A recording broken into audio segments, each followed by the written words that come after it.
Okay, could we swear in the staff, please? Sure. I see Matt, Tanya, Cameron, Lindsay. Is it just the four of you? Yeah. All right.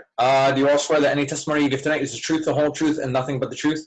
Yes. Yes. Okay. Thank you, guys. Matt, do we have any correspondence? We do have correspondence, like I said before we did a call to order.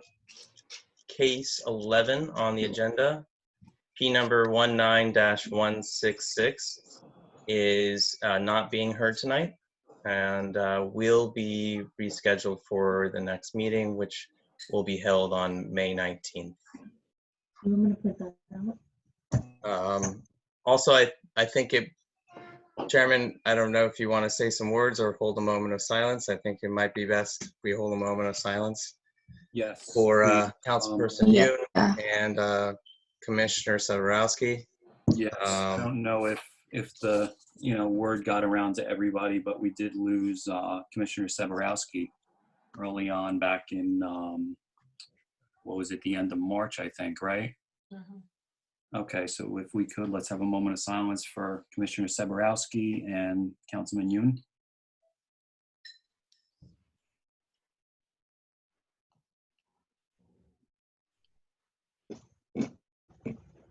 Okay, thank you, everybody. You're gonna be sorely missed. Chairman, Yes. just, I guess a point of order, I don't know.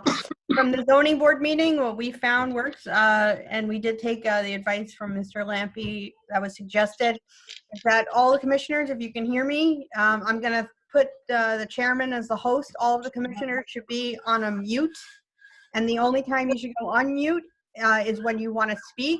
And when you're coming off mute, you should say, Chairman, this is, request to speak, and then the chairman should recognize that person. The reason this is done is so, Mike knows who it is. And then when we found that it was just best to do the full presentations, then have commissioners' questions, comments, and then open it to the public. I think the public usually just needs to know if the public is listening. *6, I believe, is a hand raise. Let me check. If they're on a phone, you have to press *6 in order to raise your hand. And if you raise your hand, then, we'll pull you over to the panelist side. But for now, I'm going to make you the host, Chairman. Thank you, Tanya. There you go. And I think there's another command to lower your hand as well, right, Tanya? It's just the same *6. Okay, thank you, Elizabeth. Okay, so let's, having no old business, let's jump right into new business. We'll call case P20-028. Is a one-year extension for 659 Grove Street.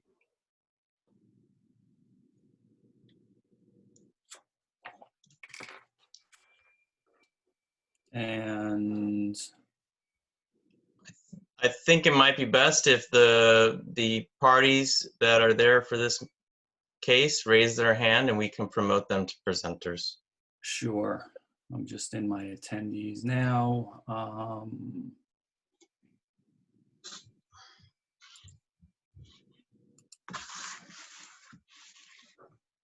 Okay, we have a JSM. Is that Mr. McCann?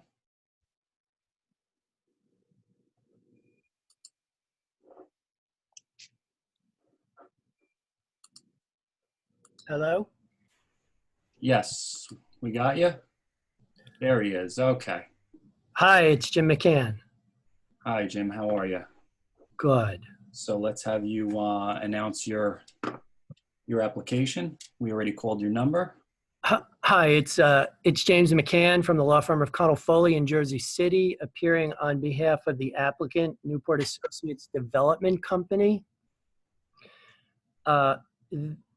May I proceed with my presentation? Sure. Good evening, commissioners. It's nice to see you all. Good evening, council and staff. This is an application for a one-year extension of a preliminary site plan approval. The project and property that is the subject of this application is located at 659 Grove Street, Block 6002, Lot 8. The property is located in the Jersey Avenue Light Rail Redevelopment Plan area. I filed 4 documents for record with the Planning Department for distribution to the Planning Board members in connection with this application. I filed a letter application dated February 11th, 2020, signed by me. I filed a resolution of approval of this planning board adopted on June 13th, 2017. I filed a set of approved civil site plans prepared by Dresner Robin, last dated November 8th, 2019, and a set of architectural site plans prepared by HLW International, also dated November 8th, 2019.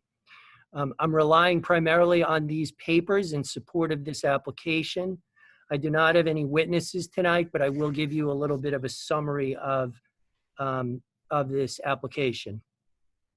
The preliminary site plan approval for this project authorized the construction of a 10-story mixed-use building, 139 residential units, approximately 12,250 square feet of commercial space, 116 parking spaces, and accompanying site and landscape improvements. As set forth in the resolution of approval that was adopted in 2017, this project in all respects complies with the use and bulk zoning requirements of the redevelopment plan, and it promotes the goals of the redevelopment plan. Now, this is a preliminary site plan approval. It was memorialized on June 13th, 2017. Under the municipal land use law, such an approval has a vesting period of 3 years. That vesting period then will expire on June 12th of 2020, which is in approximately 7 weeks. The municipal land use law at section 49C also authorizes this board to grant 1-year extensions of the preliminary approval. So the applicant does not believe and will not be filing a set of final site plans and a final site plan application by June of 2020. Therefore, it's asking for a 1-year extension of its preliminary approval. And the specific extension period would be from June 13th of 2020 to June 12th of 2021. That's my presentation. If any board members or others have questions, I'd be happy to answer them. If you require any further information, happy to provide it to you if I can. Okay, thank you, Council. Commissioners, any questions? Any questions? Okay. Chairman, I have a question. Go ahead, Council. Mr. McCann, you said that the extension obviously is for preliminary and that your client would not be filing the final by June. Is it anticipated that they will be filing the final within the next couple of months, or is something changing? I'm just a little... Well, my client is Newport. They have several other projects that they're working on right now. Some are under construction. Some are actually pending before this board. All of those projects are in the Newport redevelopment area. So right now they've changed their focus a little bit, and it would be greatly appreciated if this board would grant a 1-year extension of this approval. Is that it, Council? I mean, our Yeah, council. I'm satisfied. Thank you. Okay, thank you. All right, so at this point, we will open it up to the public, and we do have a correction. If you're calling in, the keys to raise your hand are *9.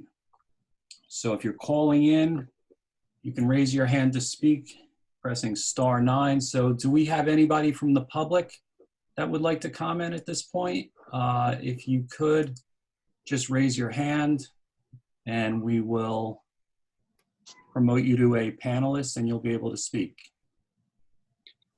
And Chris, for those people that are using a phone number, what we find works best is you read off the last 4 numbers to have that person identify themselves for the record. Gotcha. Okay. We have someone with no audio on their computer. G. Hart has no audio. Can we give them the call-in number? I don't have it right in front of me, I don't think.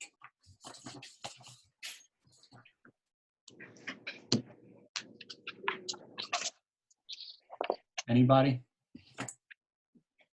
So I have a call-in number, Chairman.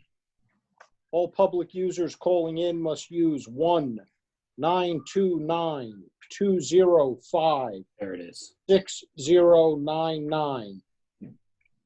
and web ID 234-993-255. Okay, thank you, counsel. Okay, so we'll leave public open for a few minutes so we can make sure that everybody's heard who's calling in. Is anybody from public, anybody here from public that wants to speak? Just raise your hand or press *9 if you're calling in. So far, we don't have anybody.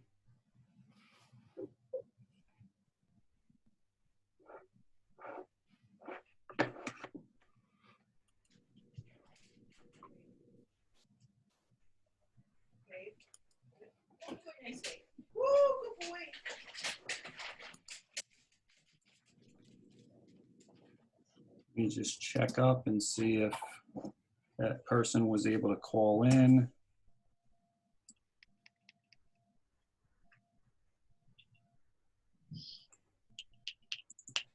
I swear we're going to iron these problems out, guys.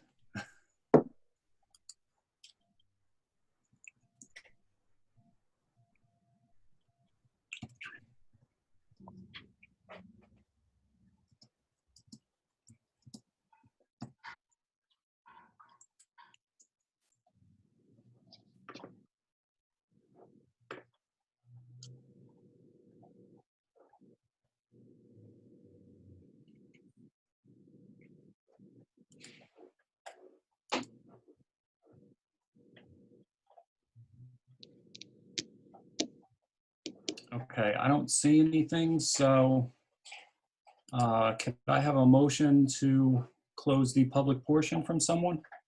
Motion to close public comments. Second it.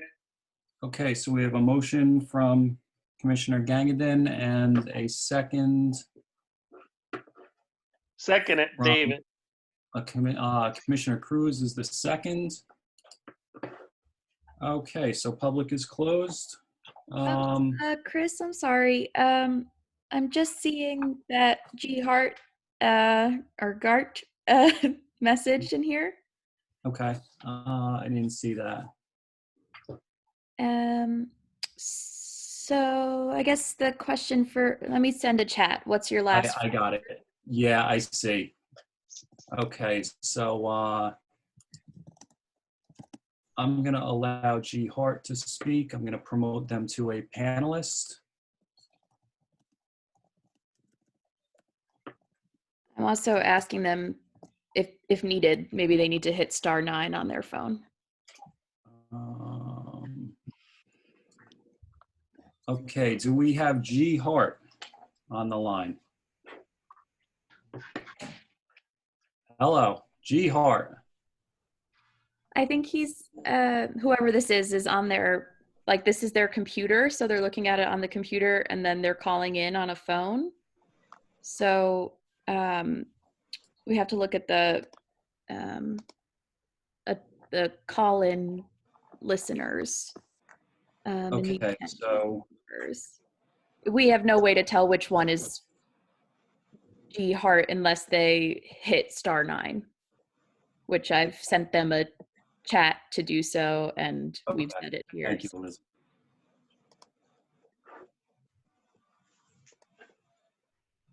Or if they're available on the chat,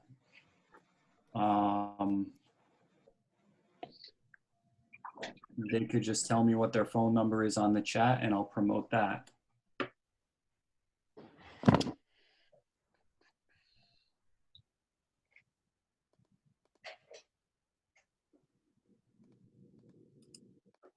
Chairman, after we work out this situation, we have to disable the chat. The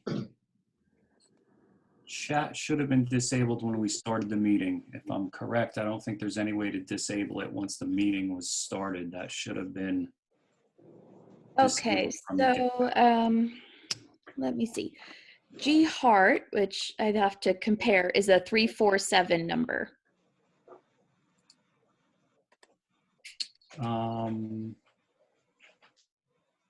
Okay, I have a 3-4. I don't want to read the number out loud. Yeah, so last I'm gonna- 4 digits 0808. Okay, so I will allow them to talk now, or do I? Yeah, I'll allow them to talk at this point.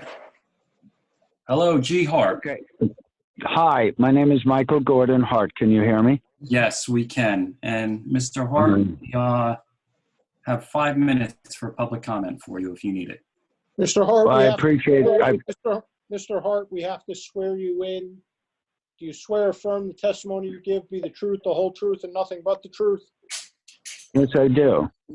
And if you could state your name and address for the record, please. My name is Michael Hart. My mailing address is 505 LaGuardia Place in New York City. I am the owner of 242 Brunswick Street, near between 10th Street and 9th Street, so to speak, on Brunswick Street. Okay, we haven't called that yet. This is,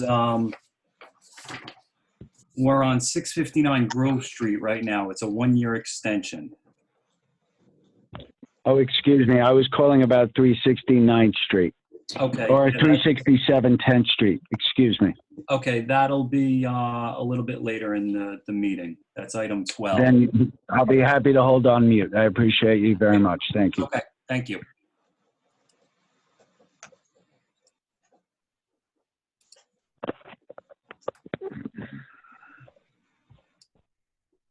Okay. And we are going to mute that number now.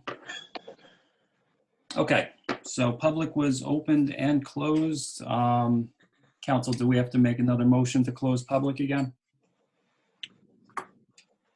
No, we can proceed. Okay.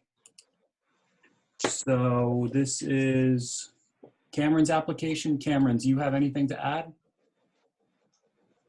Only that the planning department recommends approval. Okay, thanks, Cameron. Can I have I'll entertain a motion from somebody then? Motion. To accept case number P,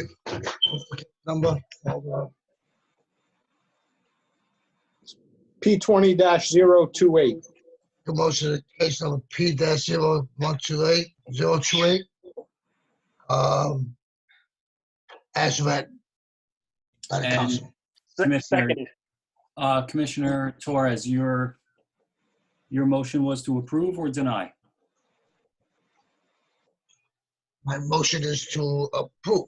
Okay, thank you. And David Cruz, do we still have your second on an approval? Seconded. Okay, thank you. So can we have a roll call please, on the motion to approve? Okay, Commissioner Waterman, Approve. Yes. Dr. Desai, Yes. all right, Commissioner Torres, Yes. Commissioner Cruz, Aye. Chairman Langston. Aye. Motion carries, all in favor. And We have one more. Commissioner Gangadin. Ah, gosh. scrolling through it. Ah, Gangaden. Sorry about that. Commissioner Gangaden. Okay. Aye. Okay. Motion carries, all in favor. Okay, thank you. So, Thank you, Commissioners. thank you. Chairman, we just have Commissioner Tucker just joined us. Okay. Good evening, everybody. Good evening. Sorry I was So late. for the record, we have Commissioner Thakur. Let me just change Mr. McCann's role to attendee. Okay, so I'll call case P19-137 at this point. Is a preliminary and final major site plan with C variances for 701 Grand Street. I'm in the attendees. I see Chuck Harrington has his hand raised. I will promote him to a panelist right now. Mr. Harrington, do we have you? Sorry, I have to unmute.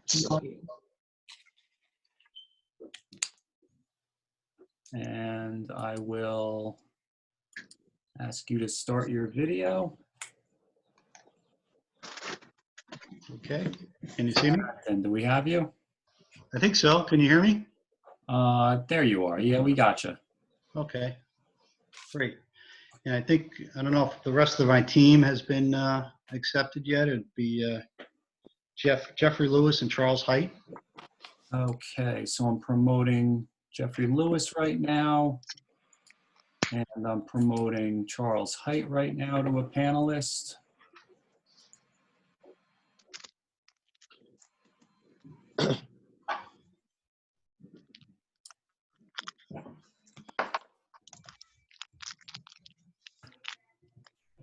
Hi. I'm sorry, Charles Height, I just knocked you back down, I think, to an attendee.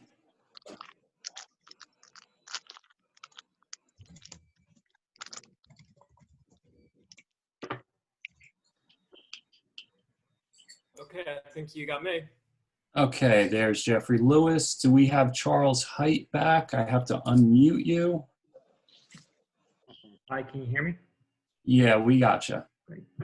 Okay, thank you. Go ahead, Mr. Harrington. Okay, thank you. I hope everyone is well.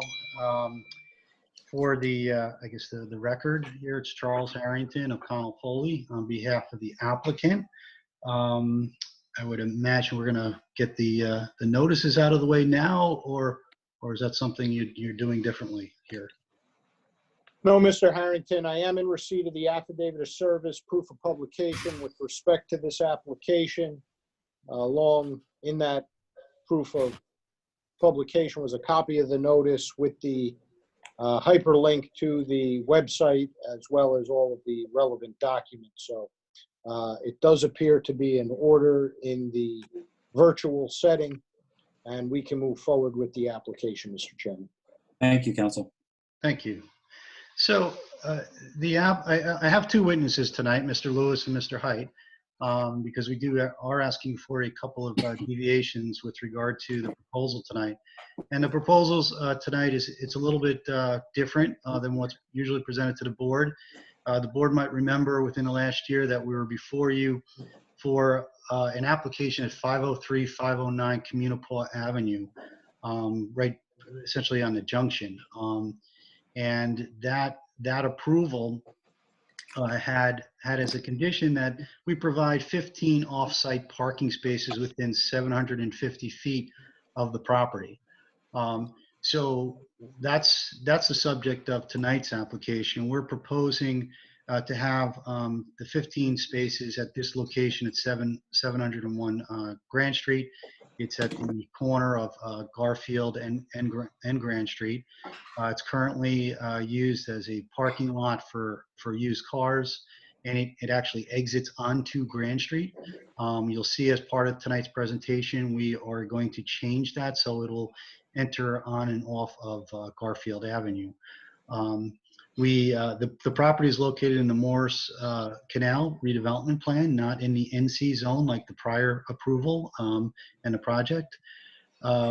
We did meet with and present to the Morris Canal Community Development Group, and we also met with Mr. Perez, Chris Perez's group. I don't recall the name of his group, but yeah, we did, receive, favorable comments there. One of the comments that, or one of the,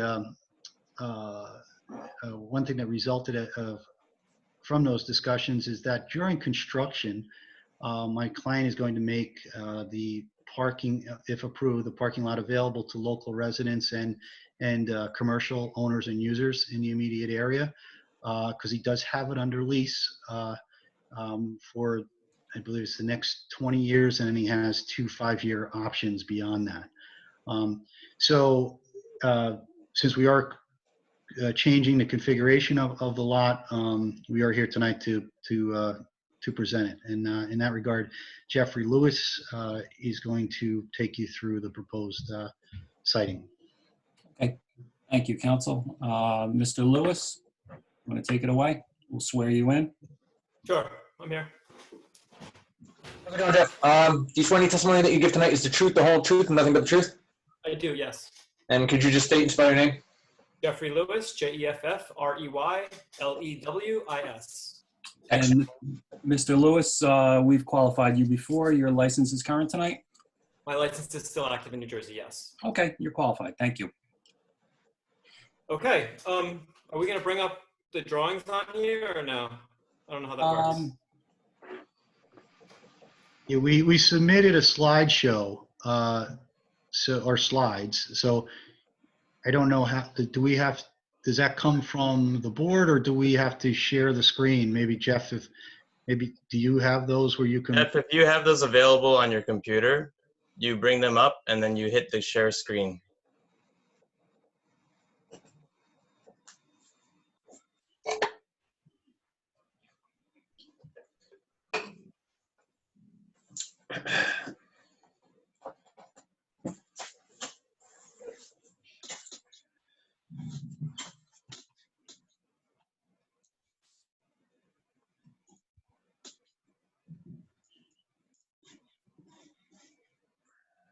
Jeff?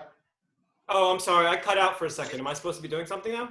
Yeah, we Yeah, okay, one moment. do you have the slides on your computer that you can then share the screen? I kind of have them on a different computer. I can send them over, but I have them available on this computer. I should be able to share them if that would help. Yeah, Charles, if you can. It's the same slides for Jeffrey and Charles. This is an interesting question then for council. Do we have to swear Mr. Height in since he's sharing his screen right now? Sure. I mean, well, let's do it anyway. Okay. Do you swear any testimony you give tonight is the truth, the whole truth, and nothing but the truth? Charles? I can't hear you. Oh, you know what? Because he's probably doing this right now. All right. Do you swear the testimony you give tonight? All right. And state and spell your name for me. Yes, Charles Height, last name spelled H-E-Y-D-T. Thank you. And Mr. Height, good evening. We've also qualified you before. Your license is current tonight? Still current, just paid my dues for the next 2 years. Okay, so I'm sure I'll ask you again at the next meeting too, but you're qualified. Okay, take it away. okay, Charles, can you go down to the fifth slide? Perfect. Yeah. Okay. So we're proposing a new parking lot here, starting at the top left of the screen. That's not the existing, that's the building that has been approved at 503-509 Communicable Ave. You can see an arrow pointing to the location where that building is at the corner of Arlington Avenue and Communicable Avenue. And then we're showing the walking path, which is about a 2-minute walk down Grand Street to the new parking lot, which is at the corner of Grand Street and Garfield Avenue.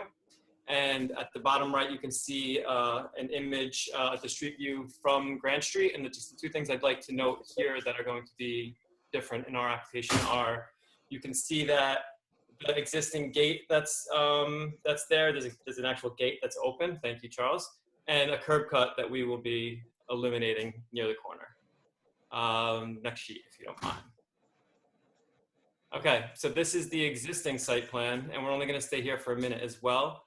There's just, I want to orientate you first because we kind of rotated the drawing around. So North is actually down on this drawing. Grand Street is on the bottom of the drawing, and then Garfield Avenue is on the top of the drawing, angled up. You can see there's some color here. The dark blue dash and dot line is actually our lot. That's our lot line. And I just want to bring this up so you can notice that our entire lot is covered with paving right now and a little bit with concrete. So we have 100% lot coverage existing.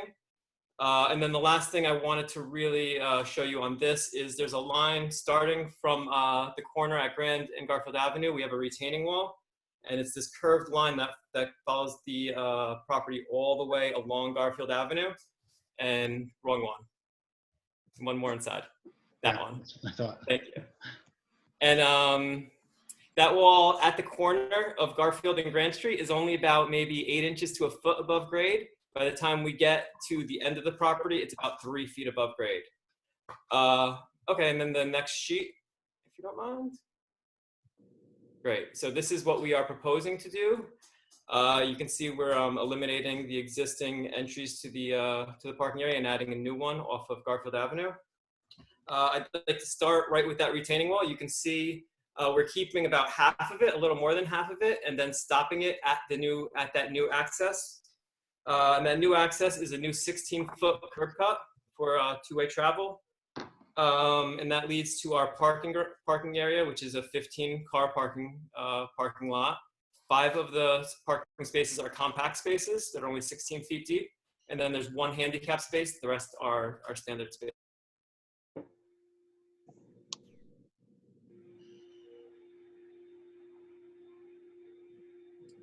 Okay, anything else, Mr. Lewis? Jeff? It looks like he's Using frozen. that, Oh, he's frozen. to provide the.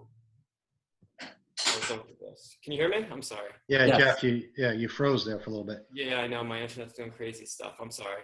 So we're using the new 7% that is not covered by paving to add 3 street trees.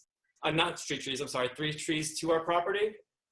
We have 1 street tree on Grand Street, and then also a bioswale alongside about half of the Garfield Avenue side of our property. So if we can just go to the drainage on this property, everything is draining basically down towards Garfield Avenue. So what will go towards the bioswale, we have a 6-inch curb separating the parking area from the bioswale, and it's cut every 4 feet. There's a space to allow for water to pass through into the bioswale. And then secondly, at the entry, at the street entry for cars, we have a 20-foot long, what's it called? Trench drain. And this trench drain is connected by a pipe underneath the bioswale to a new 12-inch deep gravel bed. So we're doing some stormwater retention, even though it's not something we're required to do, but we're doing it anyway. Then I mentioned there's a street on one street tree on Grand Street. And then the last thing I want to discuss is the new fencing on the property. There's some contradictory information about what we're doing with the fence on this drawing. So I just want to make it very clear. Right now, there's an existing 7-foot high metal fence. We're going to remove that fence entirely and replace it with a new 6-foot high black aluminum fence to just in the same locations, but just replacing it with a 6-foot high fence instead of the 7-foot high fence. This eliminates the gate entry at Grand Street. However, then at the new Garfield Avenue entry, we're proposing a new 16-foot rolling gate to allow for entry access to cars to the lot. And then lastly, there's one little addition we'd like to make to the fencing that's not shown on the plan. If you go back down to where the handicap spot is, you can see there's the the hatched area for exit for the cars facing Grand Street. What we would like to do is add a 3-foot gate as an opening for people to walk in and out. That's Grand Street is the way people are going to want to walk to get from here to our building at 503 Communipaw. It's the fastest way. Also, as far as the ADA space, we should be giving them the easiest way from this parking lot to the building, and this is the way to do it. And I would just like to note that that gate will be able to open into that space, so it won't interrupt any sidewalk traffic. That's my presentation. We can flow right into Charles and then do questions at the end, I guess. Sure. Charles, I believe we're gonna wait till the end for questions, right? Yes, yeah, if we could. Okay, so Charles, if you want to address the variances, you've already been sworn in and accepted as an expert in planning. Hi, thank you. Good evening, board members and staff.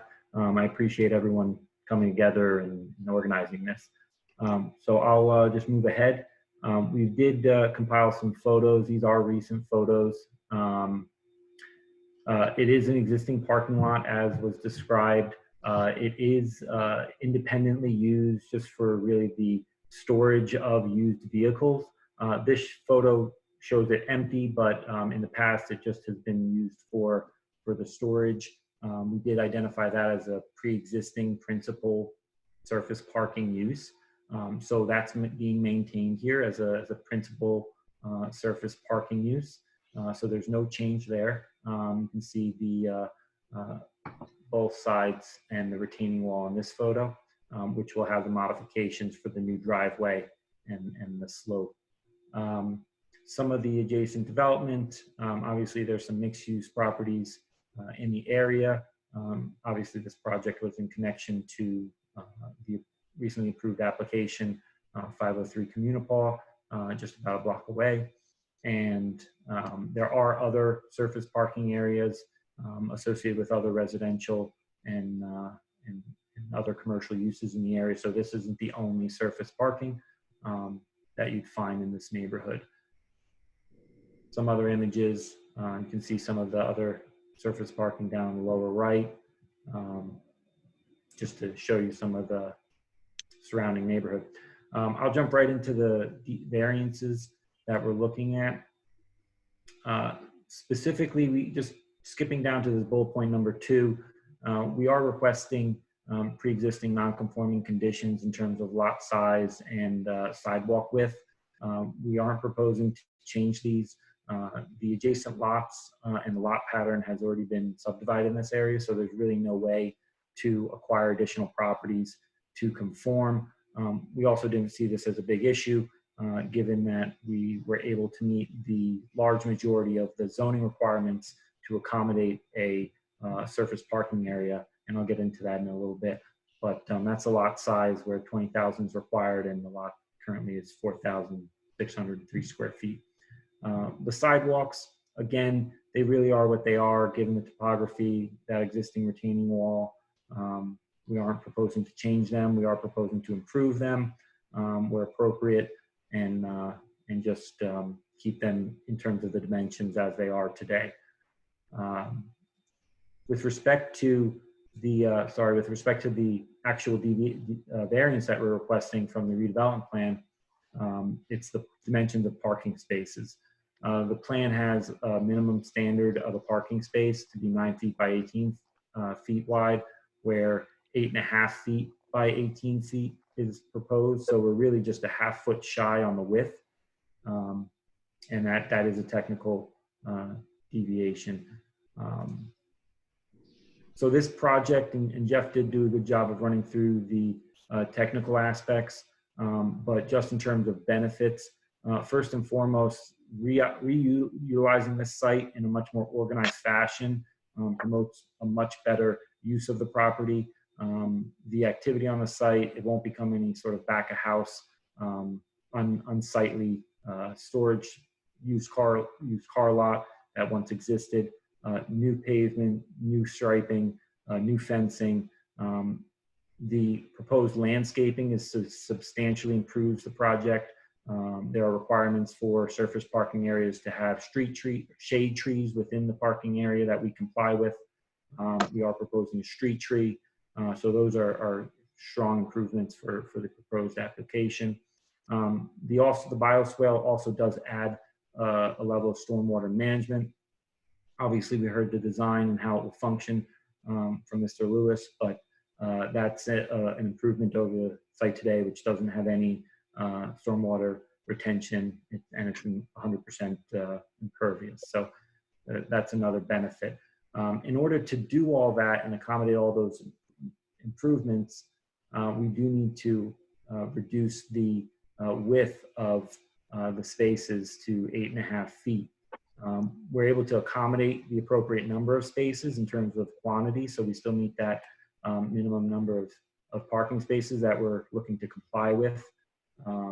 So that's really just part of the spatial planning that we undertook for this project. In terms of the general purposes of the municipal land use law, I do think that what I'm mounting to here is that this application does have benefits that outweigh any detriments with respect to the parking space. So we do encourage appropriate transportation routes and circulation. That's purpose H. And we are also promoting the desirable visual environment with all the added landscaping and the new fencing.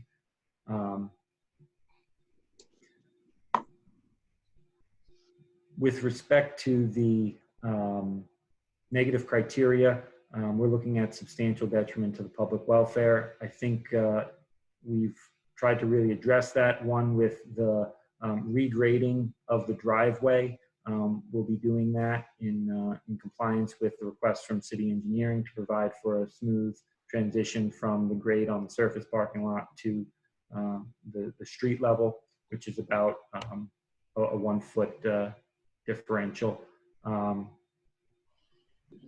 We'll also be removing the non-conforming curb along Grand Street, which is an improvement as well. With respect to the zoning ordinance, I just wanted to cover one important detail.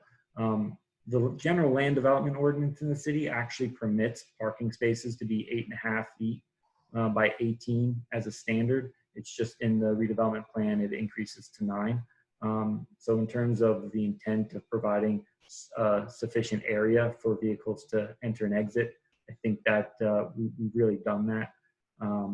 Also, the aisle dimensions are compliant with what's required in the general land development ordinance. So in terms of vehicles moving in and out of these spaces, there's plenty of room to do that as well. The only other housekeeping item with respect to what Mr. Lewis proposed with the fence, we did initially propose a 7-foot high fence, which would have replaced what's existing today. But in looking at the zoning code that regulates fencing, really in front and side yards, only a 6-foot high fence is permitted. And there is some flexibility in front yard areas that's associated with surface parking to have a 6-foot high fence. So in my opinion, we don't need a variance from that because it gives you that flexibility. But if staff thinks that's different, we would duly request the variance for a 6-foot high fence instead of a 4-foot high fence. What I'm meaning is this lot is somewhat irregular and we're trying to enclose the whole space for added security. So the benefits to having a taller fence for a parking lot would just deter any potential passerbys from entering the site and potentially damaging the vehicles or anything like that. So that's the notion behind that. Other than that, I think this variance is justified, and the pre-existing non-conforming aspects are what they are with respect to this application. So that's my testimony. Okay, thank you, Mr. Height. Anything else, council? No, that completes our presentation. Okay. The only question I would have, I have 2 different sets of engineering comments. I have one from way back on December 9th. I also have one from April 24th. Can you comply with those, council? Yes, we'll agree to address or comply with them. The answer is yes. Okay. Thank you. I guess Cameron, are Commissioner, how do I come in to ask questions? the comments from engineering, is the latest letter up to date? Do you know? Are you asking me? Where is Cameron? No, I'm looking for Cameron. Oh, Cameron Black. Yeah. So the April 24th engineering comments addressed a reconfiguration that was to remedy aspects of the December 9th comments. So it was kind of like, okay, we fixed that. And then LeShuan was like, well, wait a second, now you got to fix this. So it was just, it all works out in the end. Okay. so if I could add, Chairman, if I could add to that now, it refreshes my recollection. When the first comment letter that we got back, we had the opening along Grand Street.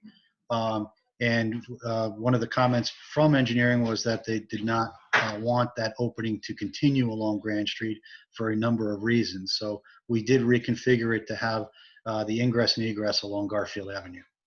So that would be the controlling letter. Okay, so we'll have you comply with the April 24th letter. Okay, commissioners, any questions? I have a question. How do I come in? Just. You're in, Ed. Go ahead. Okay. Okay. Actually, I have two quick questions. Torres. Yeah, this is Commissioner Torres. Jeffrey, I have a question for the architect. Yes. The entrance in the back of Garfield Avenue, when you're coming into that space there,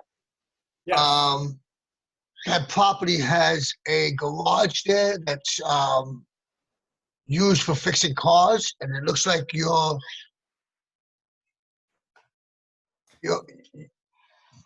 Rican Auto has a garage in the back too, where when you come and you make that turn on Garfield Avenue, is that going to be eliminated, that garage, with this project, or is it going to be still a separate operation? Do you know? It's right next to the entrance of where you're coming into the lot now. I don't think that property is part of this application at all. Oh, it's not? Okay. It's not. That's separate and apart. That's separate from the lot. Correct. That's a separate lot altogether. That's a separate part. Okay. That's one thing. And another question for Charles. I was wondering, Charles, the space that you have 9 foot width for parking spaces, is that space for compact cars or for SUVs too? Is that a standard with SUVs? Yeah, so these spaces are being proposed at 8.5 feet, and what's required is 9. All of the spaces here along this wall are all 8.5, and they would be for regular vehicles, not necessarily just for compact spaces. Just for compact vehicles. Okay.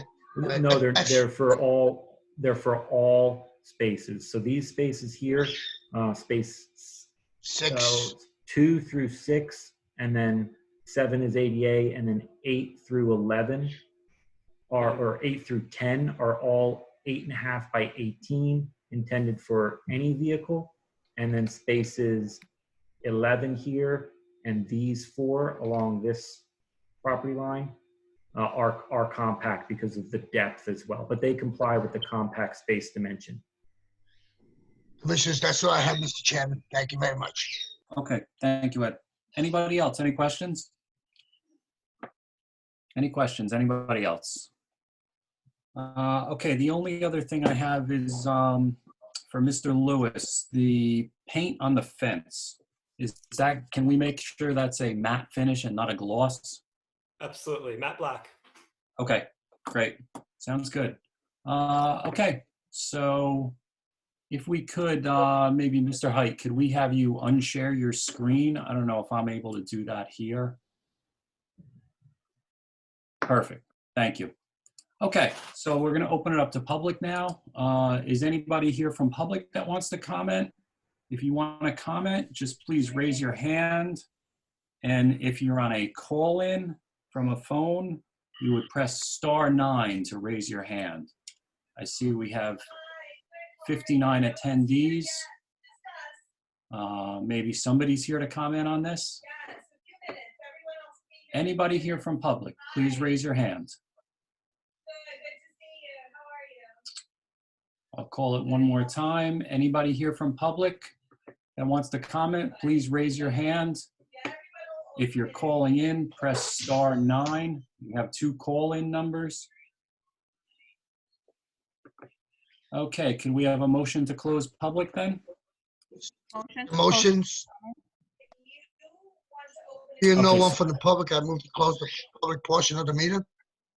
Okay, so we have a motion from Commissioner Torres and a second from Commissioner Cruz. Public is closed. Cameron, do you want to wrap this up? Okay, so staff is satisfied with the testimony that was given by Charles Height regarding the variances on this application for parking stalls and lot area. Staff asks that the applicant comply and agree to the conditions on the staff report dated April 20th, 2020.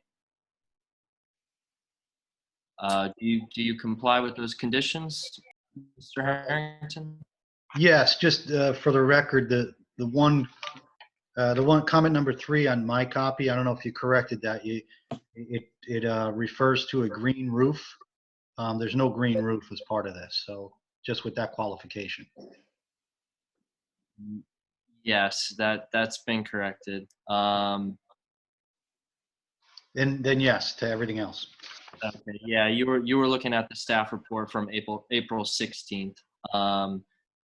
So all right, then, as a 7th condition, we are adding that the applicant agree to have the fence painted matte black on the final site plans. Do you agree with that condition as well?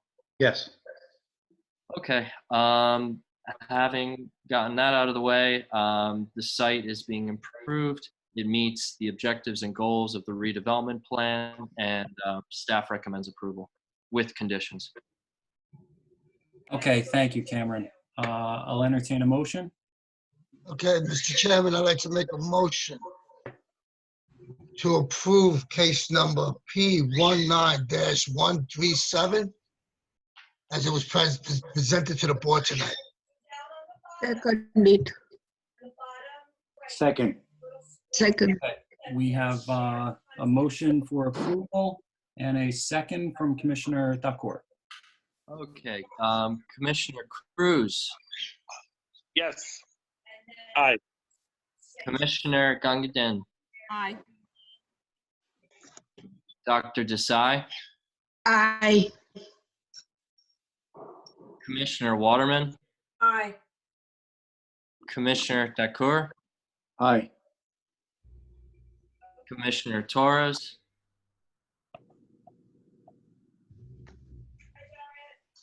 Commissioner Torres. Aye.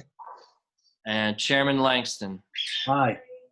Okay, motion carries all in favor with conditions. Okay, thank you, council. Thank you. Okay, so I am going to, Do you want to make me the host, Chris? yeah, I'm just gonna bump everybody's participation down to attendee again. While you accuse. Jeffrey Lewis. Okay, how we doing? Mike, do you want a break? Are you okay? Okay, let's keep going. I'm gonna call case P19-193 as a preliminary and final major site plan with deviations for 52 University Place. And we have Mr. Murphy that I'm going to promote to a panelist at this point. And I have unmuted. No, I have not. Great. There he is. Okay, and Mr. Murphy, you are unmuted, right? You can speak? Yes, Mr. Chairman. Can you hear me? Thank you. Yes, we can. Before we get started, I do have to recuse from this. So I am going to transfer my hosting duties over to Matt Ward. And I'm going to mute my.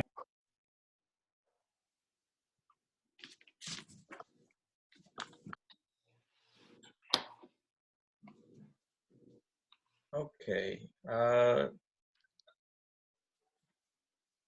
think we're a little left in the dark here, but I think one of the commissioners should assume the chairman duties for this, and I'll do my best to host and promote attendees, since we maybe didn't give a test run to everyone on the board. So I'll leave it over to the commissioners to invite the applicant to begin.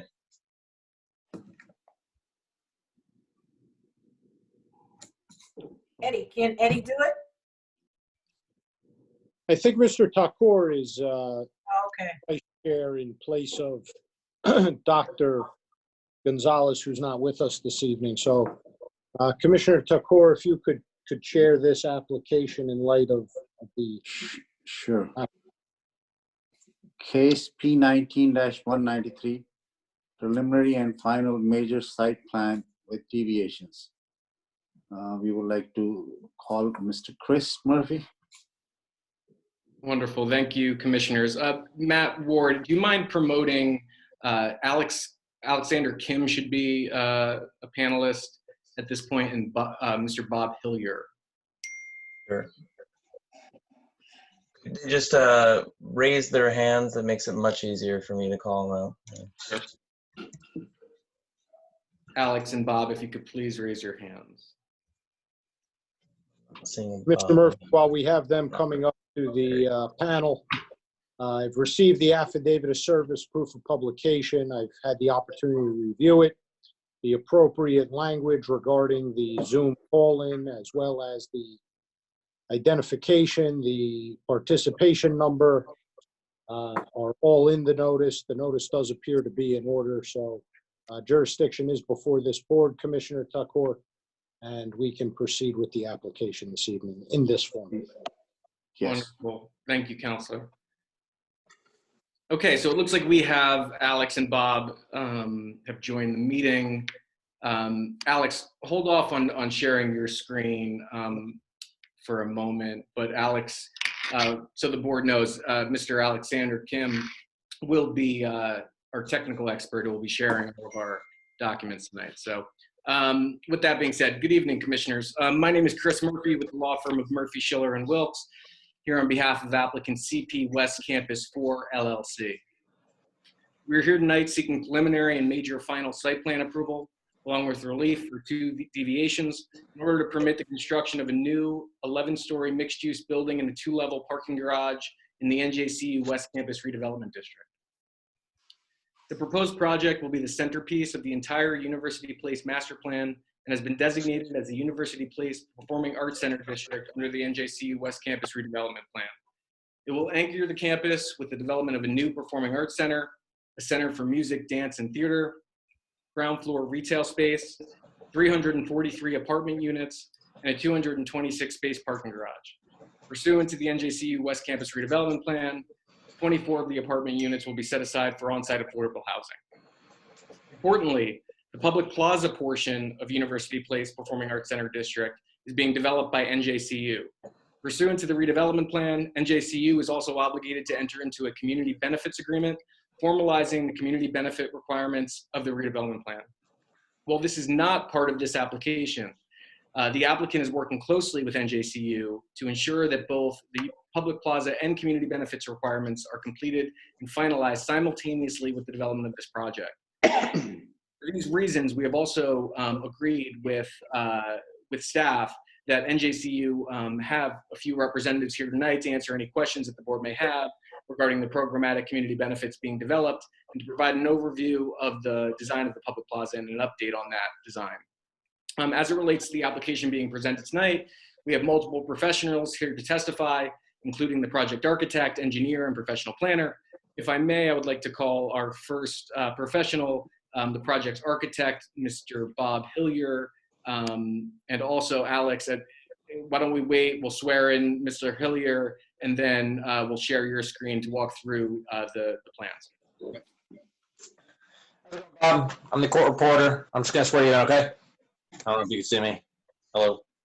Hi, how are you, Mike? Hi, I was just gonna swear in Mr. Hillier. Yes, All right, do you swear any testimony that you give tonight is the truth, the whole truth, and nothing but the truth? yes, And can you state and spell your name for me? yes. J. Robert Hillier, Hillier. Thank you. Great. Mr. Robert, can I speak to Mr. Robert? You know, we want to, he's an architect, am I correct? Yes. Yes, so is your license current? Yes, it is. All right, thank you. We accept it. Okay.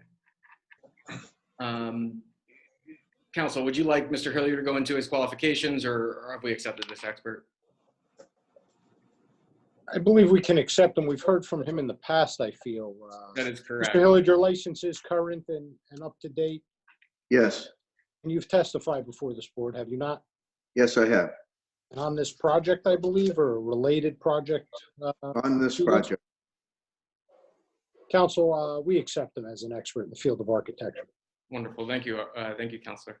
Alex, why don't we share, for everyone's reference, we're going to be referencing on the database, the attachments. We're going to be referencing attachment that is titled 2020-04-28 _NJCU Center for Music, Dance, Theater plus UPAC _ presentation to JC City Planning Reduced. Wonderful. Mr. Hillier, are you there? Yes, I'm here. Okay. Have you had a chance to review these plans that are being presented to the board this evening? Yes, very much so. Wonderful. For the benefit of the board, can you please provide an overview of the architectural elements of this project? Alex will be working us through this presentation. I'll let you take it from here. Okay, thank you. What you're seeing here is a view of University Place Boulevard and Hernandez at the intersection. And we'll come back to this view later on as we're explaining the building and project. We're going to start with a site plan to orient you on the project and how based. What you're seeing here is the whole development for the university, which includes dormitories, apartment projects, and a ShopRite, which is the oddly shaped building over on the left of the screen. And our project is in the middle. It's the parking garage and the school and the PAC, as we call it, the Performing Arts Center. So here we faded out the background buildings, and what we're going to talk about is this complex here. We're going to start with the parking garage, which serves on the ground floor. It serves the ShopRite with 110 parking spaces. In an earlier version of this, we had the ramp coming in off of the driveway, which is over to the far right.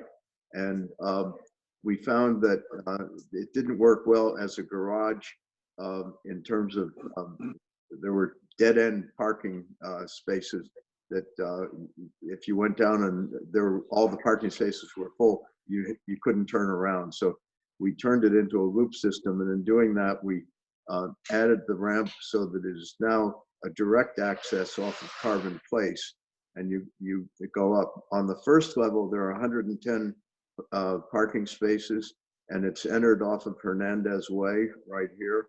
And these spaces are for the employees and at holiday times, probably some customers for the ShopRite store, which is on Route 440 and is just where the cursor is now showing. Now, the second level, where you come up the ramp, is for the residents. There are 116 spaces here for the residents of the apartment building. Over on the far lower left corner of the parking garage is an elevator and a stairway to get you down and to walk around the corner and into the apartment building lobby. Where there's a break at the upper part of the drawing, there's a break in the elevation, and at this point we're going to have a kinetic wall which will screen the parking from the future Mallory Avenue. And it's a kinetic wall, which is a really fascinating piece of artwork, which is very responsive to the wind. And we've been working with the planning department, and particularly Matt Ward, in designing this thing. And I'll show you more about the detail of it later on. Now we're going to look at the floor plan of the building, and we've color coded it for you. The pink or lavender color is all of the Performing Arts Center. And if I were to take you in the front door, the light pink area is the lobby, and then straight ahead of you is the theater with concessions and box office in the lobby before you go into the theater. Off to the right, you'll see a stack of studios, and this is very exciting. This is where the Joffrey Ballet is now going to relocate out of New York, and there'll be three ballet performance studios here. And you'll notice that we also have out on the plaza seating out there for 120 to 150 people, and that seating, well, we lost the image.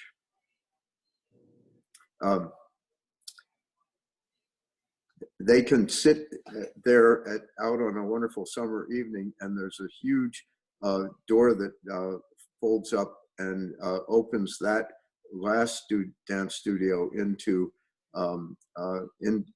out onto the plaza. You'll also see a set of bleachers in the second dance studio. That's also a large dance studio, and there we have seating for 185 people. And those stack up against the wall, and there's the wall between these two studios actually folds away so that you can have one huge studio for these performances. And I'll show you some renderings of those later on. The curved one at the front is the third Joffrey Dance Studio, and this space also can be used for receptions. You notice it's right off the lobby, and we could have gala gatherings in there. We could also have public events and meetings and lectures. And also the two upper dance studios can be opened up and turned into a huge banquet hall for public events. And of course, those would be open. There would be for university use, but there would also be available for special events that the community may want to have in there. Over on the other side of the lobby is a recital hall, and this recital hall seats 100 people, and it looks out. You see the white square in the middle. That is a courtyard, a landscaped courtyard that brings light into the classroom building and also the recital hall. So it's a special kind of a garden to be looked at and bring natural light down into the circulation spaces of the building.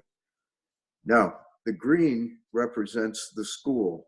And if I were to, starting at the back left corner, we have percussion. We got the noisy people out on the far corner.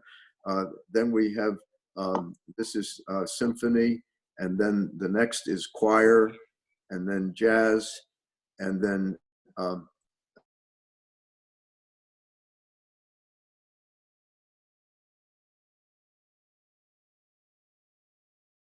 along the corridor are other storage, the operation of the building. And I should point out that there's a little pink square just on the side of the theater, and that is the trash room for the entire school building. And that trash is taken out to a loading dock that is right here. And over to the right of that is an overhead door. And we're using this, we call it the alley, but it's actually a very nice, based on Matt's input, a very nice pedestrian circulation. But this would be the loading dock for traveling shows that would be coming in for the theater. And it's also used for picking up the trash from the school, also on that alley. Moving along to the blue. The blue represents the lobby for the apartment buildings above this, and there are 343 units, as Chris said.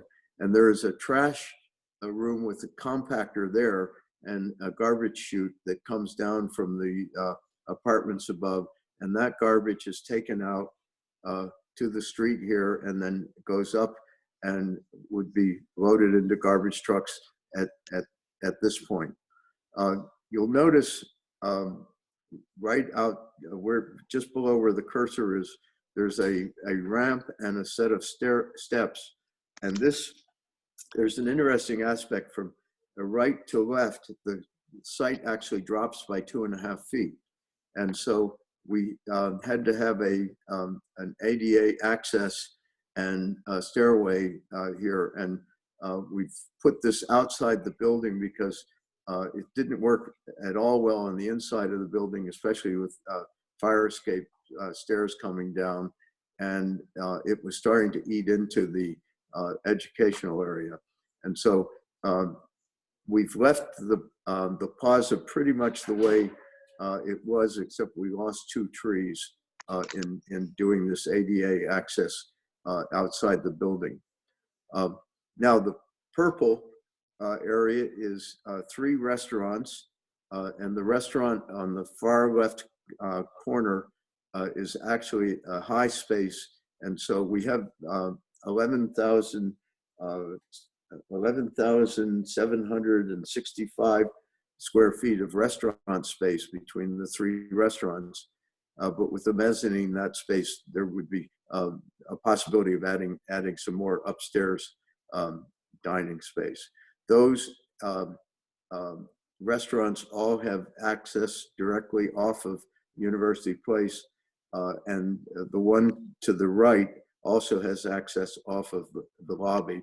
And that is the main lobby for the school. So you come in there and you go in through security doors there, and there's an elevator here which takes you upstairs. And we'll now go. One last thing about the apartments in the blue. The apartments have 3 elevators going up. They have a mail room, a package room, because there's so much FedEx comes into apartment buildings anymore.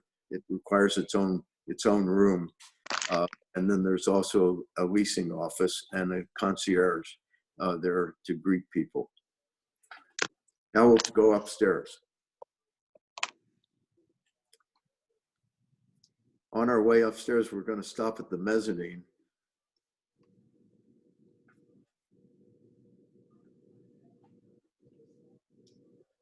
Sorry about that, everybody.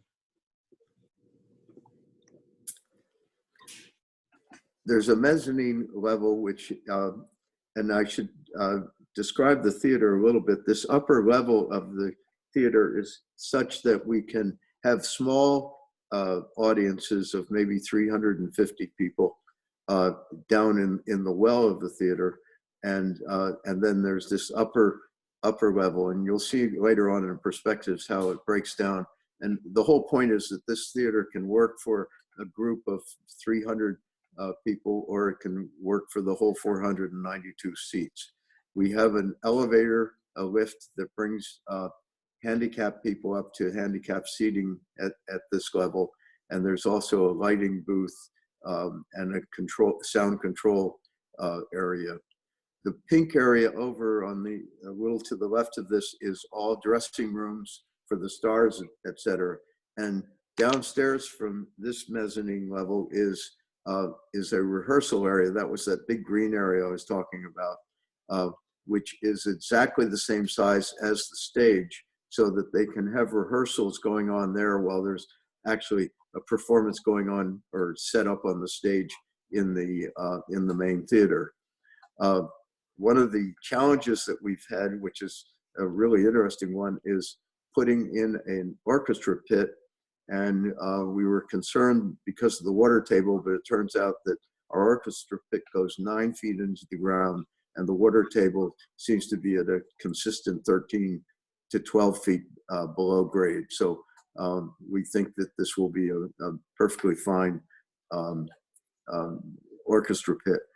You'll see the green and blue spots around the plan, and these are exit stairways coming down from the apartment tower.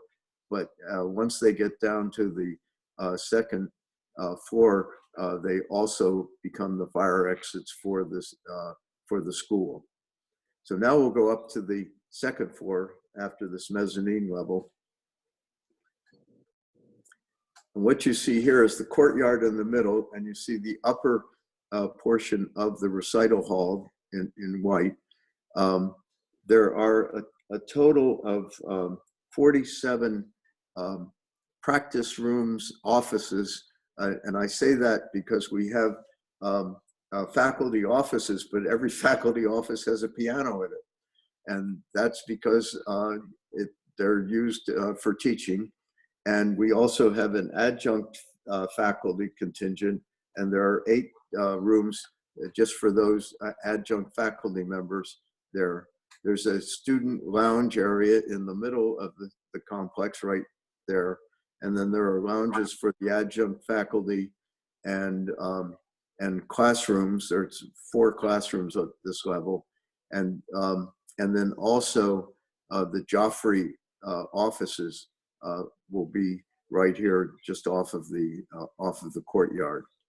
And that is basic. The big area over on the right, excuse me, on the left, is the mechanical room for the entire building, and outside of that is the outside equipment part of the building, so that it's very effective from a mechanical operational standpoint and a servicing standpoint. We'll now go up to the next level, which is the first level of the apartment complex. And you can see we have apartments in the darker blue, but the lighter blue is all of the interior amenities. And we have everything from a gymnasium, which is this big bar at the top overlooking the courtyard. Then there is a lounge, 2 lounges actually adjacent to each other. There's a small theater room. And then we have things such as a kitchen for both for throwing parties, but also for kitchen lessons, cooking lessons, if you will. And then we have meeting rooms and conference rooms for the users. What we're finding today is a lot of the tenants like to live in the apartments, and then they come down to the lounge and work at a computer for most of the day. And they like to have this kind of an amenity space to work in. Now, over on the right, where you see a lot of gray, this is the outdoor amenity space, which is on the roof of the theater and the Performing Arts Center. And what we have is we have a bar, we have 2 dining structures, kind of gazebo type fixtures. We have 3 squares over there, which are also little cocktail gazebos. And then we have planters, which are all the little dark spots for trees and shrubs. And Then in the middle, where the seats are kind of arranged casually, this is an AstroTurf roof, which is set up as a movie theater and will show movies on the fly loft of the theater. I should point out that the fly loft on the theater is 80 feet high, and it's set up for real Broadway shows. And the theater is being designed with a special theater consultant known as Stages, and they do they've done theaters with us before. And the key to a theater is the acoustics, and the air conditioning system is specially designed so that it is literally silent. So you can have King Lear without hearing the whoosh of air conditioning going on. Now we'll move up to the typical apartment floor. And to give you a mix on the apartments, we have 152 studios, 162 one-bedrooms, and 29 two-bedrooms. And we have 10 stories of apartments. The next slide is a revisit of the site plan, and I just wanted to show you this. We have a lot of input from Matt Ward on this, and the idea was to take this alley and turn it into a pedestrian. This is really a pedestrian circulation system, and you can see the plaza where everybody can move around, or they can sit down and watch a dance. But by changing the paving and putting trees along the garage side, and over on the far left, you'll see 4 transformers. Those transformers used to be on Hernandez Way, and we've negotiated basically tucking them in against the garage. So there's still driveway space for a one-way circulation for trucks, the service trucks that this kind of facility requires. And yet we've gotten the transformers off of the street of Hernandez Way. Next slide.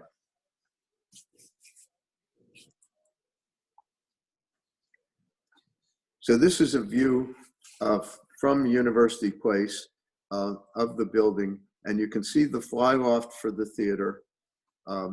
And you have the dance studios. We had a really interesting discussion.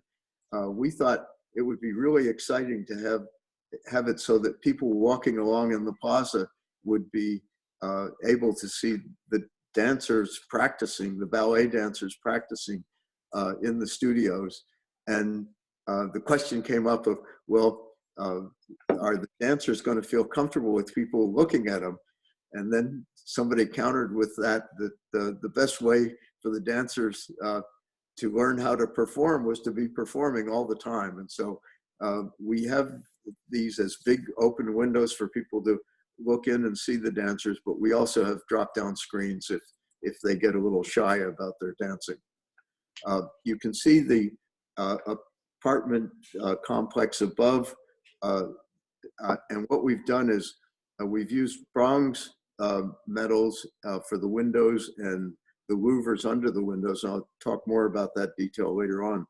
But for the Performing Arts Center, we're using an anodized aluminum, basically silver aluminum, with curtain wall and spandrel glass. So it'll be a much lighter finish for the glass part of the whole Performing Arts Center. And you can see a canopy, and we'll have more of that, a marquee that projects out from the building. Now this is a view crossing University Place Boulevard, and as you know, there's a planting strip in the middle, so it's a divided boulevard, and the pedestrian ways are paved in brick, and this is your entrance in, and you can see the marquee over on the side. It projects 15 feet from the building.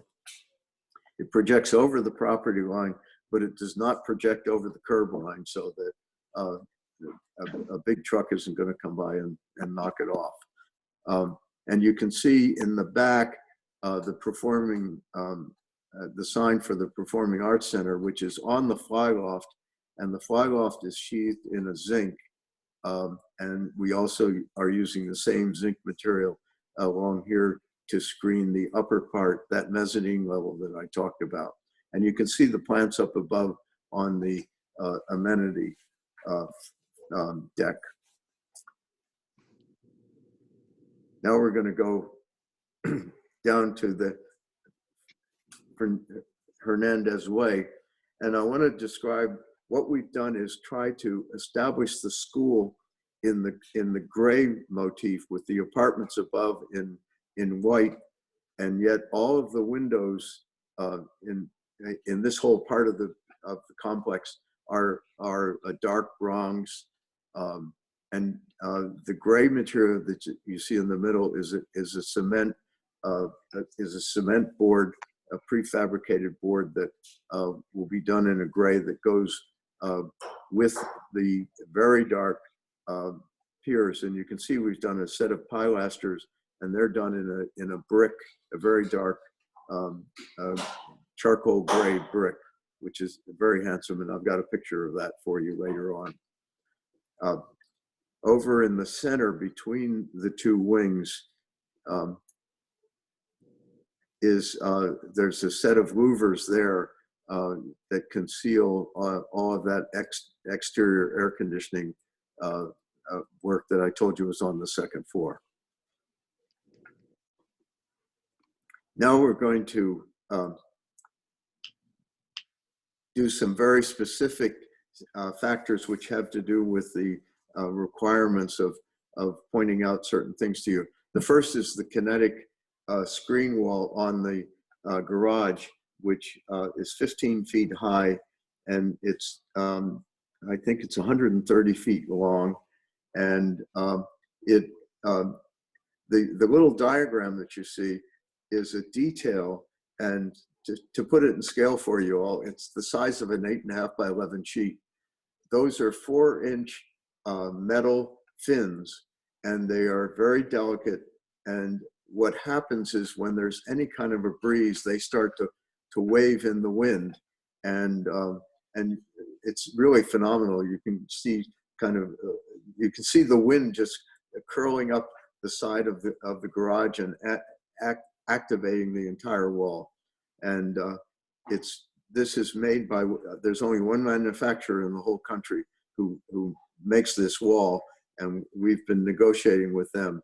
And this is set up so that when the future Mallory Avenue is there, somebody driving towards the parking garage is going to see this spectacular work of art with the kinetic wall. We're very excited about doing this. Next, those are the 4 transformers and a detail showing them how we've moved them to put them against the garage. And just inside or just below where the pointer is, you can see the ADA ramp that we've put for that back entrance to the building because of the 2.5 foot drop in the site from right to left. You can also see the amenity roof there with the gazebos for dining. And here's another view of it. Now, this is the fly loft, and these are the 4 signs that we are allowed to have, and they are all incidentally below the maximum. So the biggest one is actually on the marquee. We have 350 feet there. We're allowed to have 450. And then we have the sign on the front of the building, which you saw in that rendering where we were crossing the boulevard. And then we have the sign on the screen that conceals the air conditioning equipment for the theater. And that sign is so that as you're coming to this site from up on the hill from the campus, you will see that sign there. And then we have the bigger sign up on the fly loft, which you can see from across the boulevard. So that is our signage for the Performing Arts Center.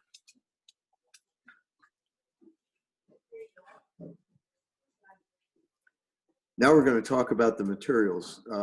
We're using a white Aluka bond. It's a prefab material, and this whole building is panelized, and it's basically an ivory white, it's called, and that's you can see the sample. Alex is circling it, and it's white. That's all. And then inside of that white, we're going to put dark bronze windows, and the window frames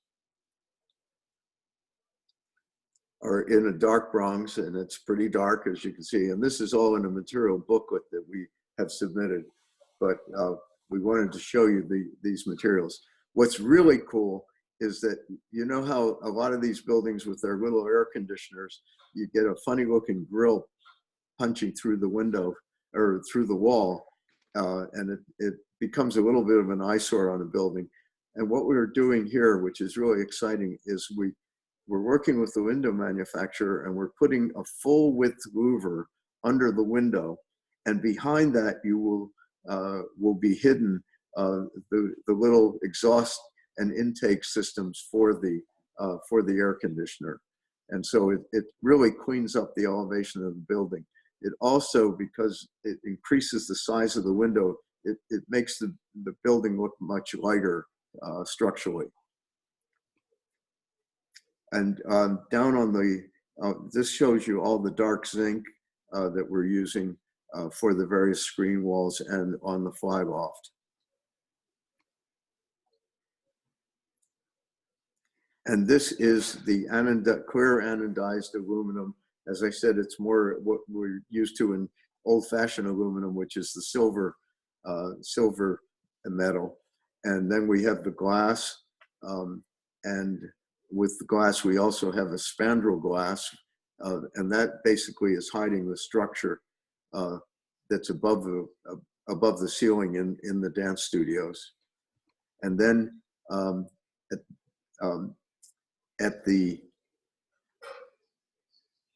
I'm sorry, this is showing the gray cement panels, prefab panels that sit between the brick pylons. And then the next slide, I believe, is the brick pylon. And that's our dark brick with a gray, a slightly lighter gray grout. So it makes a very handsome and very strong statement and you need something strong as a base to a building this high.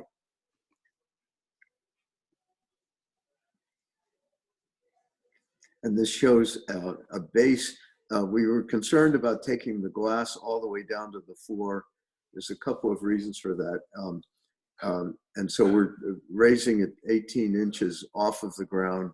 That has to do with snow plows and just people and things hitting the glass. And so we raised it to get the glass above that.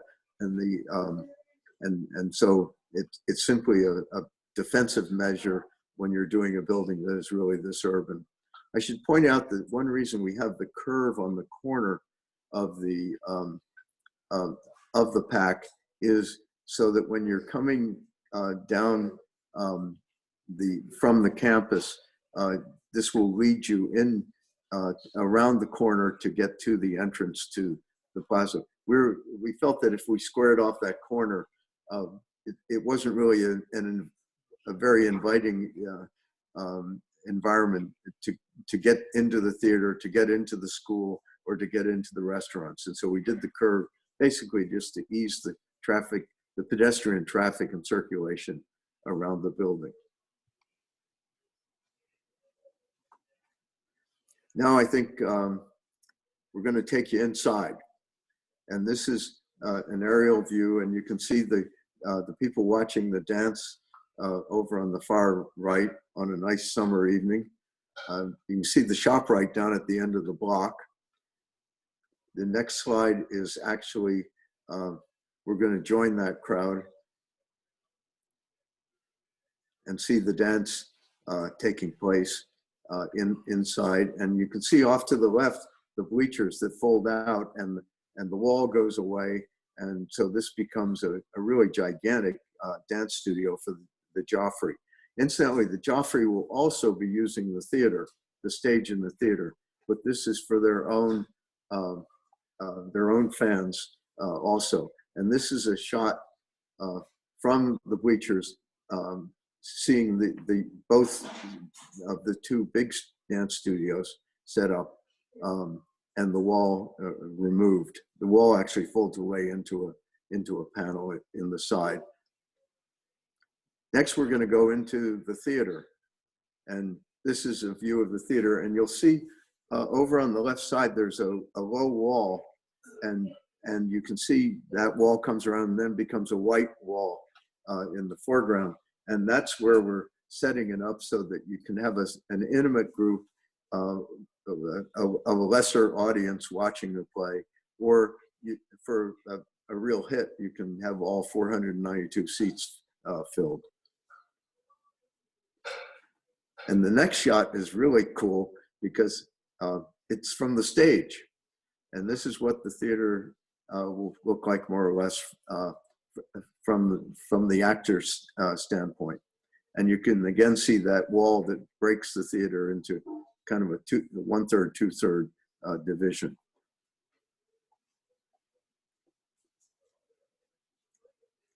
And then this is the recital hall, and you can see the importance of that courtyard.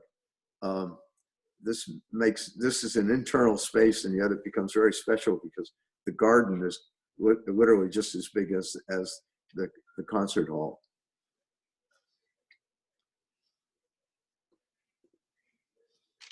And that completes my presentation.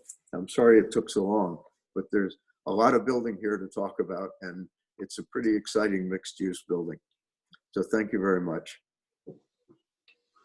Wonderful. Thank you, Bob. Thank you, Council. That was very detailed. So thank you for that. You're welcome. It's up to the board. If you want to have questions now for the architect, we can certainly wait until we present our engineer and the planner, and then do all questions all at once for the project.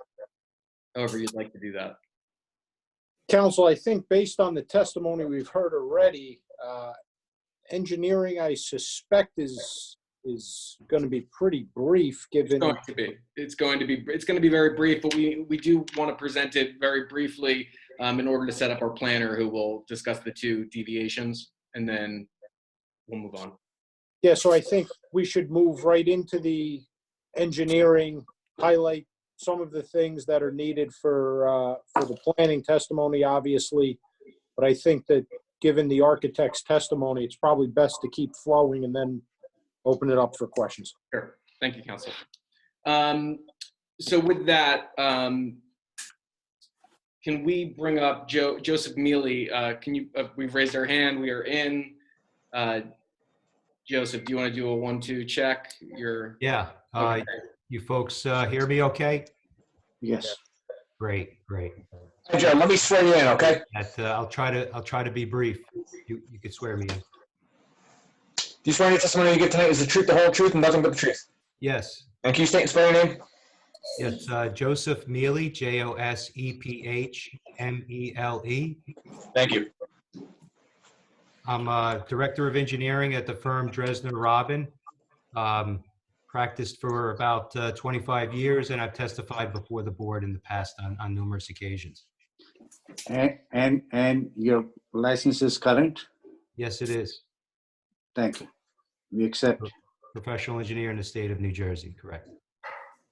We accept it.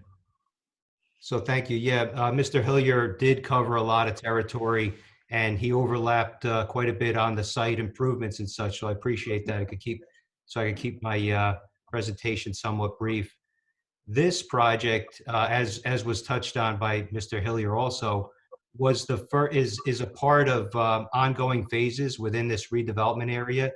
And that's kind of key and unique because our development is essentially fitting within the context of things that were previously approved, even along much of the streetscape on the surrounding streets. So as opposed to many of our developments where The engineering aspect has a lot of streetscape elements. We do in this project, but we also have streetscape elements that were part of prior approvals that we have to match up with. And sometimes that adds a level of complexity, but we made it work really well. And you could see on the survey, that's what's presented right now, is the boundary and topographic survey. And you could see that just what I said along University Place Boulevard, Hernandez Way, much of the street improvements and boulevard style amenities are already installed. They're already constructed. So we have to match up with that with our proposed building. On Carbon Place, that's a little bit different. The curb is installed, but the sidewalk and such still needs to be installed, as well as the trees that are along Carbon Place. But again, that was previously approved, so we're basically taking those prior approved design elements and incorporating those into our design and making sure they work with those improvements that we propose within our site limits, within our boundaries. So just moving on to touch on the survey and the context of the site. 52 University Place Boulevard is the address.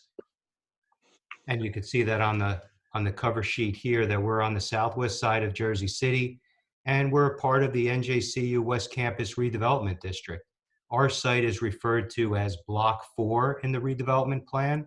We're a portion of Block 4, and you can see it's carved into 3 different tax lots within that block. The site is currently vacant, and we're about a quarter mile east of the Bayfront redevelopment plan, about a half a mile walk from the terminus of the West Side Avenue Light Rail Station. So you could see lot 1.02 and 1.01, which is on the west side, the hatched area on the west side of that area map. The north side, that more narrow strip, is where the parking garage would be situated. And on the south, on the corner of University Place Boulevard and Hernandez, is where the Performing Arts Center mixed-use building would be proposed. And the lot 1.03 is actually the public plaza that was described by Mr. Hillier quite a bit. And that is lot 1.03, and it contains almost an acre. It's 0.9 acres. So the other thing that is nearby is the future ShopRite on the other side of Hernandez Way. It would be, and that's relevant because the parking garage, as was stated, would house much of the parking for that ShopRite center. Again, right across Hernandez Way. Mr. Neely, do you want to go to the site rendering, the color site rendering, and work off of that? Yeah. And then that will tee up our planner. Sure. Perfect. And just for the record, you have reviewed the engineering letter sent from the Division of Engineering, Traffic and Transportation, dated April 24th, 2020? Right. Yes, I have. Wonderful. We have no objections to the recommendations in that letter? No objections to any of the 3 review letters that we had received from Jersey City Engineering, Jersey City Planning, of course, and Jersey City Municipal Utility Authority. We've received those 3 comment letters, and other than what I had initially said, where we have to match up with previously approved drawings and design elements, we could comply with all the comments in those review letters. Some of those things that were previously approved would remain, but we're working out all the fine details with the relevant agency, such as Matt Ward in the case of planning and Lee Schwan in the case of engineering and such. Wonderful. Thank you. So I won't get into the amount of frontage and such. Usually I'll describe, but you could see on the plans how much frontage we have across the various streets. Each of the 3 streets are 2 ways. University Place Boulevard is very special in that you could consider it a complete street in the modern terms. You could see raised And you saw it very well in the renderings by Mr. Hillier, raised crosswalks and such, and bike lanes, and really nice, pleasing design and inviting for pedestrians and bicyclists. We had a great description of the building, so I'm not going to touch on that. In terms of parking, we comply with the redevelopment plan parking requirements. In terms of circulation, and this was described as well, the sidewalk and streetscape were previously approved in 2018. The main pedestrian access in the Performing Arts Center is along University Place Boulevard, and there's no vehicular access along University Place Boulevard. Along Hernandez Way, we are proposing a good amount of streetscape, and it's almost as if it's a plaza area along Hernandez Way. Again, that's matching up with existing streetscape that was already built along Hernandez Way. And you could see that there is one vehicular access on Hernandez Way to get into the parking garage. That's ingress and egress. And there's an exit alley in between the two buildings. That's a one-way exit only from in between the two buildings to exit out onto Hernandez Way. Again, that's, you would almost call it like a service corridor for trash pickup and such, that was described well by Mr. Hillier, but it's very much pedestrian grade in that it's all flush pavers and very safe and inviting for pedestrians. And much of the reason why we wanted to keep it separate from that entrance and moving over to Carbon, we kept that entrance from Carbon very separate from the vehicular entrance that would be more highly used to get in and out of the parking garage. We wanted to create a separate service type corridor around the building that is more pedestrian friendly. And that sums up the access and such. Along Hernandez Way, though, you'll see the ADA ramp on the color rendering, and that does project out beyond that setback requirement. That's the first of the two deviations that we're requesting. The first is the one I just mentioned, the separate entrances along Carbon versus the unified entrance. And this other deviation is the fact that we're projecting with a handicap ramp. That's just to get access into the building. Mr. Hillier described the 2.5-foot grade change from Hernandez Way to the back of the site. And in order to prevent differential finished floor elevations in the building, we provided the ramp outside. So the building does comply with the setback requirements. It's just that protrusion of the handicap ramp is actually 5-foot area. Just moving on, then that covers the two variances that are being requested, and our planner will get more heavy into those comments. We already talked about waste management. Utilities are primarily discharging from both buildings for sanitary and storm into that corridor between the two buildings. Alex, if you want to flip over to the utility plan, if you have it available.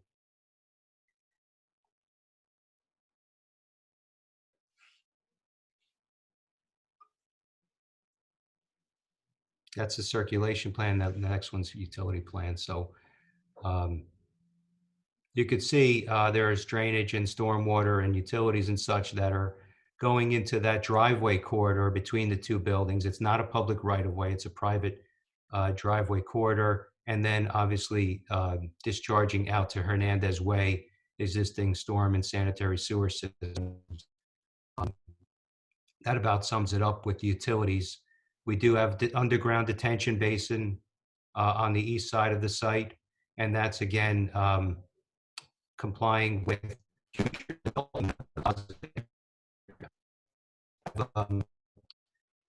Chris, I couldn't hear you. Yeah, Joe, can you just repeat that last few sentences related to the stormwater detention system, and then we can wrap up?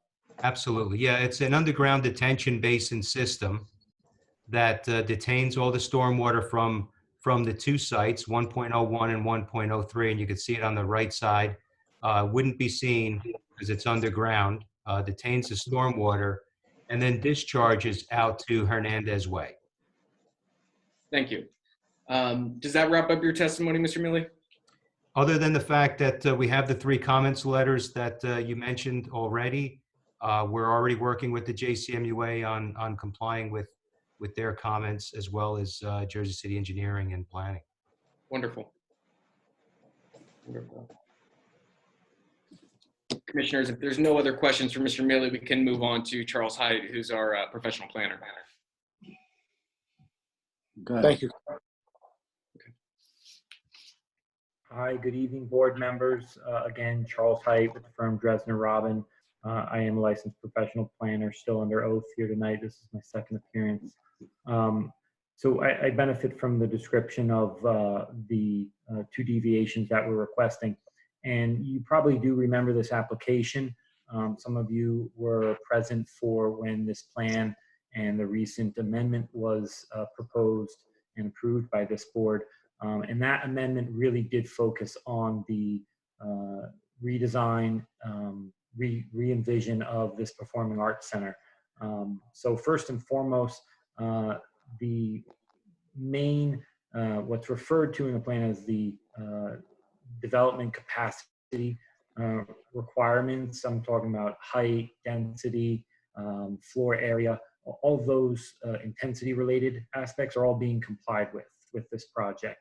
The other aspect of this is a lot of the community benefits that the school and the applicant worked with the city to detail, which basically took up a whole page of the redevelopment plan. So again, those are all being advanced by this project. Really what we're left with when we went to actually engineer and finish the design from concept to site plan approval design that we have here are 2 areas, 2 issues with we don't comply with the redevelopment plan. One, and what we're referring to is what's noted in the redevelopment plan as the diagrammatic regulating plan. And it's basically a 2-dimensional site plan. Here we go, it's up. It's a 2-dimensional site plan concept showing some information. And really it's the focus that we're looking at is along Carbon Place. You can see the footprint of the proposed or the footprint of the parking deck having a shared alleyway. And this is the redevelopment plan. So those arrows indicate that there will be 1 driveway, 1 curb cut onto Carbon Place having a shared access. And then for loading, that 1 way will continue south onto the loading alleyway, which is really going to be primarily used as a pedestrian alleyway. So that's one aspect. As that continues further west along Hernandez Way, we get to where the second deviation is for the ADA staircase and ramp, and that's in this location being called out. When we were actually finishing the design of this project, the ADA access and ramp, we did look at alternatives to accommodate them in the building. And as the architect mentioned, given the fire escape stairwells, as well as some of the programming for the classrooms, you would have had to sacrifice and reorganize a lot of the internal programs. So what we're proposing here is still accommodates the appropriate and required ADA access with the staircase. We can flip to the site plan, the rendered site plan.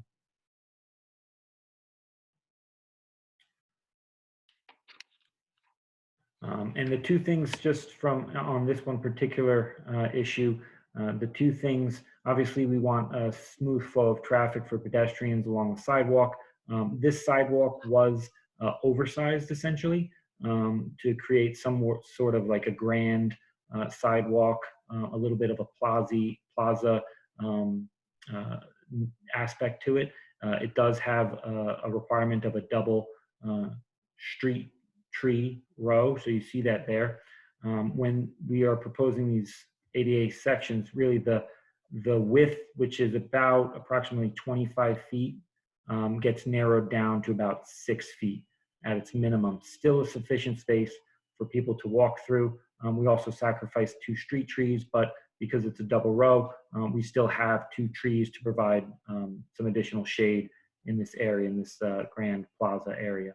So that's really detailing some of the benefits on that one aspect. If we move back up to the proposed curb cuts and circulation pattern, what we realized in some of the final design of this parking deck were, first and foremost, when we were able to maximize the efficiency, the ramp, the circulation, and the number of parking spaces by having a dedicated ramp off of Carbon Place. In doing so, we still needed to accommodate the back of house entrance and the protected pedestrian pathway with a separate access. So that's where we're leaning towards a separate, not a combined circulation route, but a separated circulation route. What that does is create 2 curb cuts, and it obviously doesn't comply with the diagrammatic regulating plan. The benefits to this are, one, it actually increases the safety for pedestrians. So the pedestrians traveling on this route won't have to compete, won't have to move over for a lot of the vehicular traffic. They'll still have to move out of the way for the loading vehicles, but those will be less frequent. So much of the paving in the area will still be a very fine finish that will be more of an architectural finish to indicate that it's not a back of house and it's in